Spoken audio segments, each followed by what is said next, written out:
એક સમય ચંદ્ર નામનો એક રાજા હતો. તેના પુત્રને વાંદરાઓ સાથે રમવાનું ખૂબ પસંદ હતું. રાજાએ વાંદરાઓની સેવા કરવાનું શરૂ કર્યું. ત્યારબાદ બધા વાંદરાઓ રાજાના મહેલમાં રહેવા લાગ્યા. એ વાંદરાઓનો ગિલ્લુ નામનો એક નેતા પણ હતો. તે એટલો બુદ્ધિશાળી અને જ્ઞાની હતો કે રાજાને તે ખૂબ ગમતો.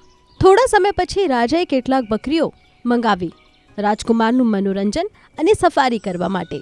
તે બકરીઓમાંની એક લોભી હતી, જે દરેક વખતે કોઈક ને કોઈક બહાને રસોડામાં ખોરાક ખાવા માટે પ્રવેશ કરતી હતી. રસોડામાં જતી વખતે ગિલ્લુએ તેને ઘણી વખત જોયો હતો. ગિલ્લુએ બધા વાંદરાઓને બોલ્યા અને કહ્યું કે આ બકરી અમારા માટે મુશ્કેલી બની શકે છે. જો એક દિવસ રસોઈયા બકરીને રસોડામાં જતી જોશે તો રસોઈયા તેને મારવા માટે કંઈક પણ ફેંકી દેશે.